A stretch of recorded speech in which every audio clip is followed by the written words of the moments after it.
Hello and welcome back. I'm Nicole, a cottage witch, and today I'm doing my...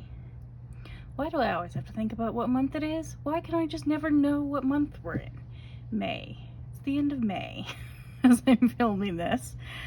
So this is my May acquisitions.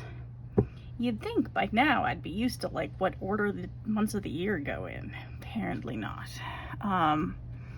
So I guess hope is lost on that front. Anyway.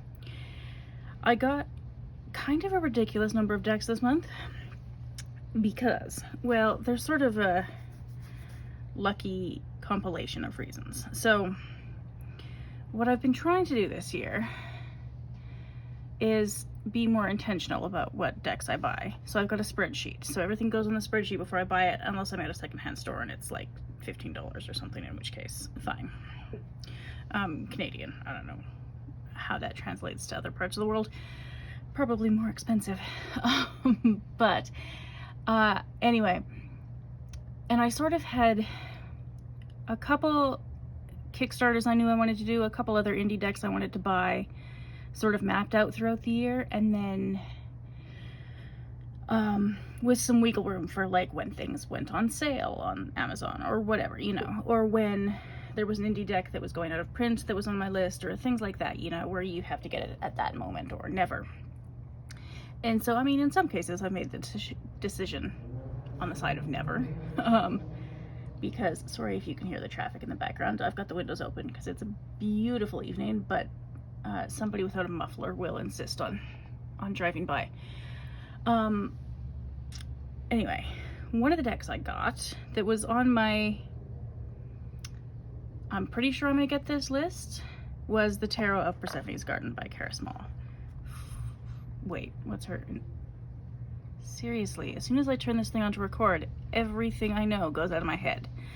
I'll link her YouTube down below. It's lovely. She's done a walkthrough of this deck, and also Logan from Larkin Legend did a great walkthrough, and during their walkthrough, I was struck by how thoughtfully this was done. So, like this, the sort of John Waterhouse style of art is very much something I enjoy. And there, you know, there are a few decks, quite a few decks now with found art out and about in the world. And I never gotten any of them, even though I liked some of them.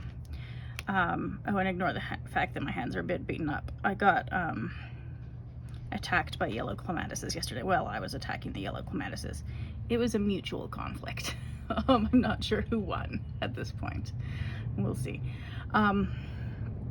Anyway, I hadn't gotten one yet because I hadn't really found one that where I liked both the art and the tarot aspect, and this one I really do. She put such a lot of work and thought into this, and so much care. Like, it really, it works.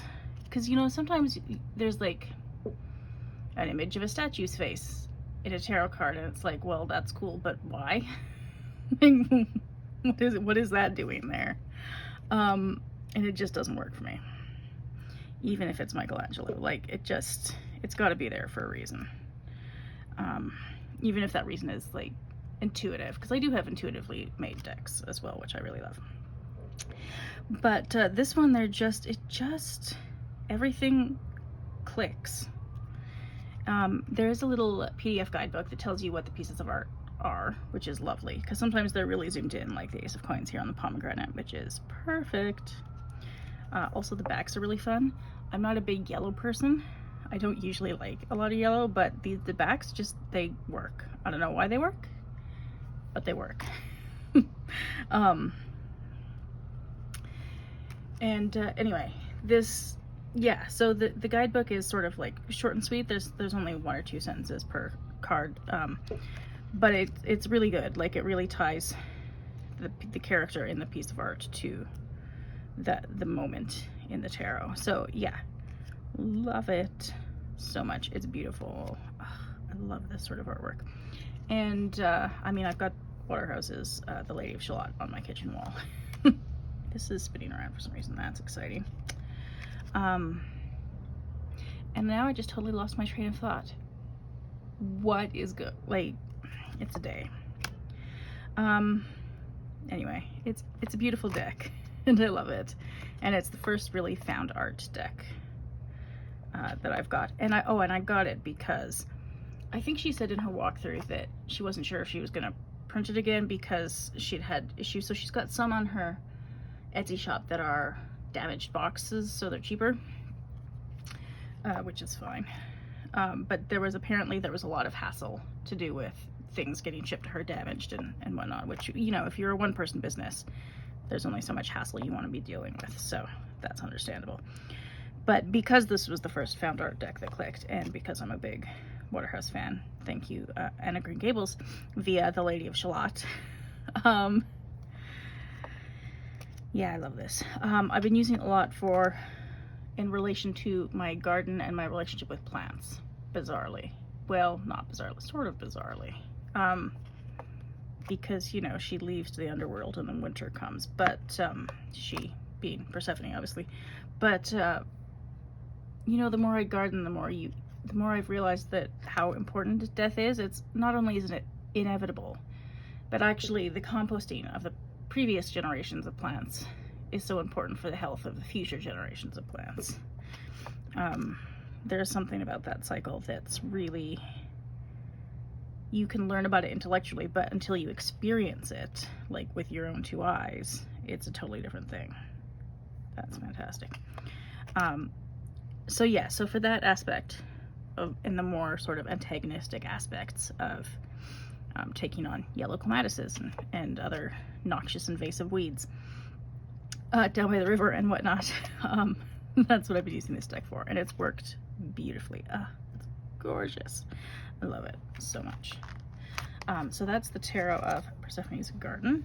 I'm making a mess here. By Cara Small, Forest Fae Maiden, something like that, on YouTube. I'll link her below. She's great. Oh, now I can't I'm inept at tux boxes. This is going really well. Okay, the next couple I won't really talk a lot about before because I've actually done a couple of walkthroughs this month, which is unusual for me. One of them, if I can unearth it, is the Noble Moon Tarot, which was a Kickstarter that I backed last fall, and it came in this month. And the box was an immediate no. But the deck is beautiful, and so I need to get a better bag. This is just one of those, like, it's like falling apart, cheap, fake, not real fiber mesh things. I don't know what that's called. So I need to get a new one at some point. But I've decided I need more pink in my life, more of those, like, the feminine colors I thought I wasn't allowed to like as a tomboy. And also, this is the what are those decks called? The tarot. There's the Tarot of Aphrodite out there, and the Goddess of Love, and this is sort of a version of that for me, because those two, I looked at them and went, oh, that's pretty, I wish I liked it. I don't. I'm not saying they're bad or anything, you know, whatever floats your boat is fine, but this one works for me, so I really like it. And I'm getting more collage decks, and what I'm discovering is I don't really like the people staring at me in the collages. Though the couple, like the Uncommon Tarot, that I really want to like, because there's a lot about it that's good, and then there's a face right in the middle of it staring at me. Whereas this, I can deal with this. This is fine. So anyway, yeah, I got that one the other day. That's always fun. Who doesn't love that? Said with much sarcasm. So that's the, oh yeah, nudity also, sorry, there's nudity in this one. The other one that I did a walkthrough of is the Maria Tarot. So I will put that aside.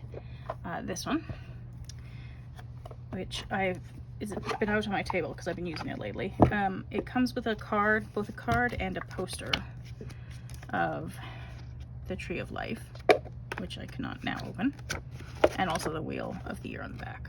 So that's one side, this is the other side, very handy. And then the Tree of Life is on another little card that I've got, oops, in the other room. But this is a Thoth-based tarot, but it's so beautiful. Like, I like the Thoth tarot, and I've been starting to get into it a little bit more. But I don't know, there's just something about both that and the Straight Up Thoth and the Straight Up Rider-Waite-Smith that just don't quite do it for me. Like, I like them, they're interesting, I like learning about them.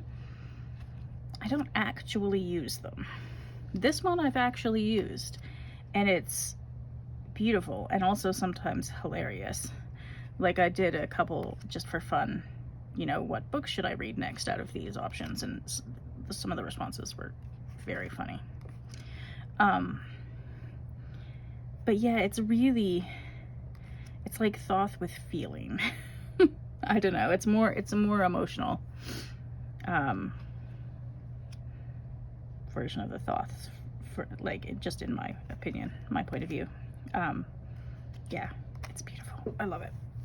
But yeah, I won't spend too much more time on that because I already did a walkthrough. Oh, and it does come with a guidebook, which is somewhere else on my deck study pile, because I've been studying it and the Thoth this month. And then I got the Literary Tarot. So I actually won't spend a lot of time on this either, except to say that I'm doing another, probably this weekend, I'll film another deck study video of all this tarot studying I've been doing this month, because it's been a lot. Like, I've been studying the Literary Tarot, going through the Fortune's Wheelhouse podcast, going through both Marcus Katz and, oh, what's his name? Tarot Mirror of the Soul, whoever wrote that, for the Thoth.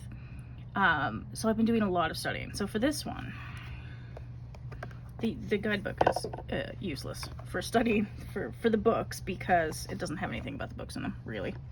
So I'm making my own PDF guidebook, because I've read, let's see if I can get these all out here. I've got some of them in backwards, intentionally, because these are the ones I haven't read and don't plan to read this month. I read exactly half of them, which I think is 36, if I can count properly, or math properly, which I might not be able to do. But it's a lot of fun. The art style is actually a lot of fun. And if you've read the books, most of the choices make sense. There are a couple I'm like, how did you arrive at that? But that's adorable. And actually that really works as well. Like, you know, so some of them are very, very good if you know the stories. If you don't know the stories, you're in a bit of trouble, which is why I'm making my own guidebook. Because even though I've read a lot of them, I haven't read all of them. This pile is the one I'm working on reading this month. So I've read L'amour d'auteur by Mallory. This is Paradise Lost. That is going to be Beowulf. Oh, I can't remember though. This one, something about a hunter. Game, The Most Dangerous Game. That's a Poe story. So they're a lot of fun. This one is one of the ones that doesn't make sense to me. I read the short story, and how they got temperance out of that, I do not know. But yeah, it's a lot of fun. There's still a couple. Most of these are short stories. These 5 at the end, I still want to read. If I don't get to them this month, I'll get to them next month. So that's why this is separate. So these were the ones I hadn't read that I'm working through at the moment.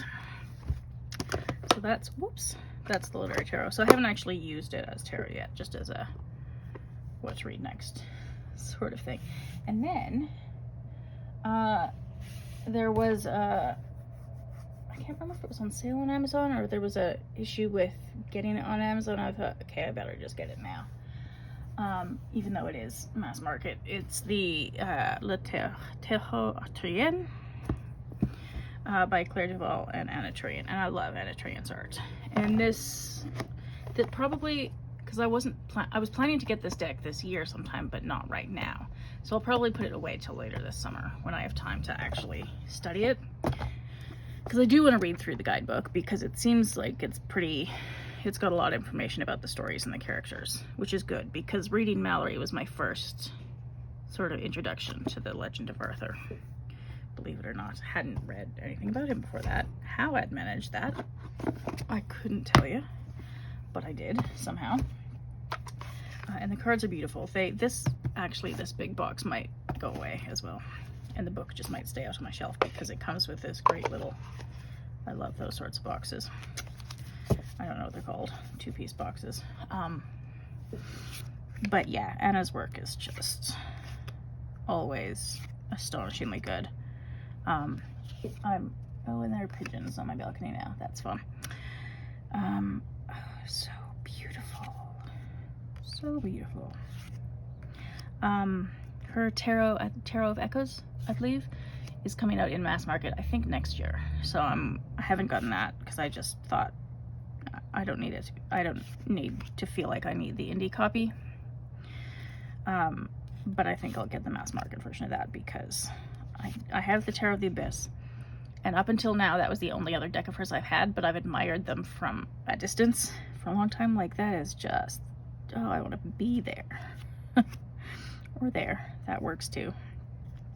I like that the Fool is an old man with butterflies. Like, they're just some really quirky but beautiful things about this deck, and I do want to learn more about the myths of Arthur with the Witch Sisters deck study that Lisa Pepez is doing. I've been learning more about the Celtic myths the last couple of months, which has been super fun because they're fantastic.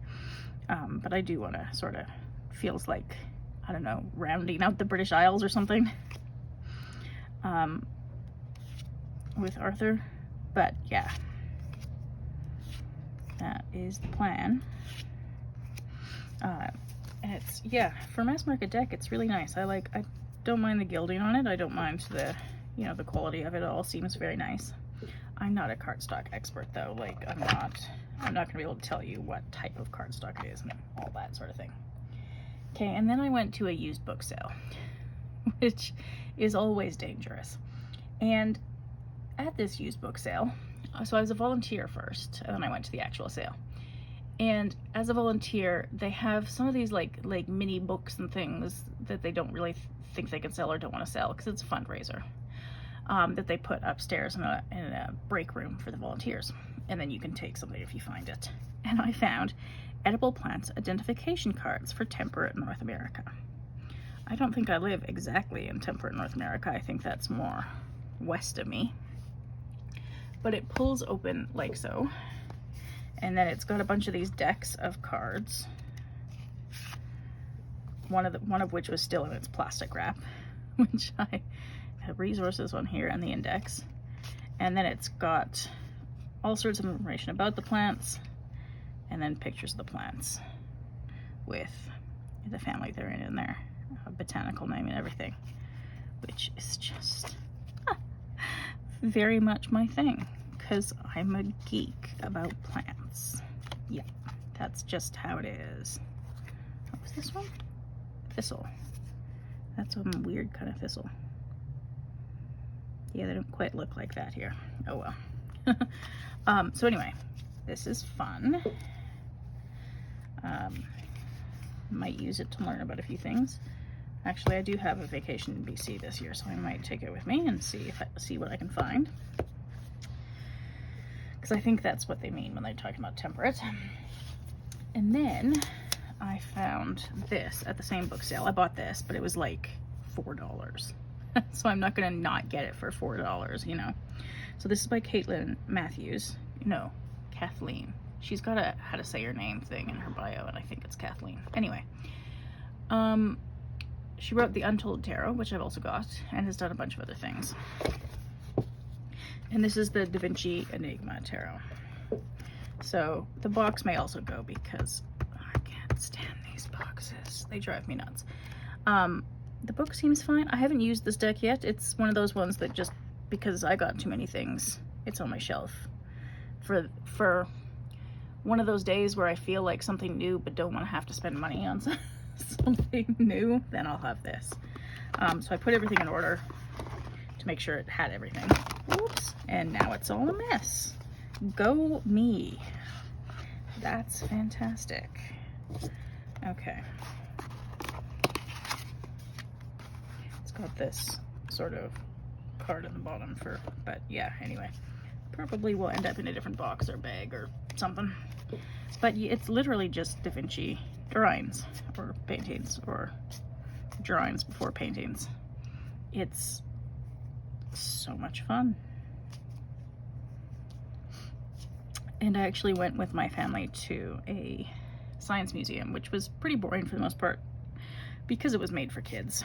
Really, it wasn't for all ages. It was mostly for kids, except they had a room about Da Vinci where they'd remade a lot of his inventions. So they had his flying machines on the wall and different like things you could use, and that was a lot of fun. Some of his paintings on the wall. Yeah, so that was pretty cool. And I thought, I don't really like, I like Da Vinci, but there are other artists that are more sort of my style. So I wasn't sure if I'd like it, but for $4, I'm gonna try it, you know. Can't not try it for that price. So that is Da Vinci Enigma Tarot. And that is finally all the decks. There is one other thing I got that I'll put a picture of if I remember. I got the Georgia O'Keeffe Black Iris 3, I think it's called. She had a lot of irises that she painted. Anyway, I got a print of that and put it on my wall because it's beautiful. It's so beautiful. And sometimes I just enjoy having beautiful things around. Okay, and then I don't have a lot of books, thankfully, because I mean, I put up a big book sale video with all of the books I got. So, you know, I don't need a lot of new books. I need to do something about the books that I've got. But that being said, so I'm not Christian anymore, but I grew up in a fundamentalist sort of bonkers community. And I'm far enough removed from that emotionally now that I can look back on biblical information more sort of intellectually. So I've been listening to a Data Over Dogma podcast, which is a lot of fun. And he had recommended a particular translation of the Bible, which is in the other room because I forgot it. So I'm rereading through that with more of this historical, mythological lens, which is very interesting. But then there's some books called the Apocrypha that in at least North American Protestantism, if I could say that word, you don't have in the Bible, because they just stopped printing them, mostly to save money. Did I know that? No, I didn't. They were the books that Martin Luther didn't really like, so he stuck them at the back, and then to save money, people stopped printing them. So that's weird, and I never knew that growing up. But there are a bunch of other books. So this new revised standard is one of the translations that is apparently the most like accepted scholarly translation. I think there's a 6th edition coming out. So that's the translation that I got. But this is the Apocrypha, which is like, I'm gonna find the context. So it's got the Book of Judith, which I didn't know was a thing. It's got other wisdom books. It's got the Letter of Jeremiah, the Maccabees, which I'd heard of but never read. And then a few other things. And maps and other information. And then I think there is, maybe it's at the beginning that there's some additional sort of information that goes along with it. Oh no, it goes as it goes. I see. So you've got the book here, and then you've got the literary history, structure, and content. So this is the scholarly version. One second. So for the regular books of the Bible, like the regular Protestant Old Testament books of the Bible, I got not the scholarly version because I didn't want to have to like read a textbook. Like, you know, if I'm lying around reading, holding up a textbook is not the most fun thing. So this is just regular, but it's got all the usual footnotes and things where translations are a bit funny. So I got those, and then this was actually in a free little library. This is the Gnostic Gospels by Elaine Pagels, who actually, I think this book came up on the Data Over Dogma podcast. Because then I saw it the next day and I was like, ooh, not the next day, the next week or something. But she's a professor, or was a professor. She might be retired now, I don't know. Of the Nag Hammadi information, which is the Gnostic Gospels. And so I thought, oh, well, okay, Biblical Scholar, that'll be interesting. And then the last thing I got, which is a complete left turn, is Under the Witching Tree by Corinne Boyer, because some of her books are sometimes really hard to find in Canada. Like, sometimes you can get them from, sometimes it looks like you can get things from their website, and then sometimes you can't, and then things go out of print, and then they're stupidly expensive, even though it's just a normal paperback, and I wasn't going to pay $200 for this. Sorry, not going to happen. So anyway, I found it for a reasonable price, bought it, something went wrong. Same thing happened about 3 times in a row. I finally got it. So I'm very happy about that, because I have Under the Bramble Arch, and I'll get Under the Dragon Root when it comes out. But yeah, I've read, I think, 3 other of her books now and really loved them. So I wanted this whole Under the Witching Tree series. So yeah, I'll start with this one. Hawthorn. I love hawthorn trees. And read that. And that is everything I bought in, I've gone and forgotten the month again. How do I do that? I'm such an idiot. Okay. Anyway, whatever month it is, May. Is it May? I think it's May. Anyway, it'll say on the title card, because I'm a dunce and can't keep track of the months or the days of the week or anything, because what even is time at this point? Anyway, thank you for watching, and I'll see you next time.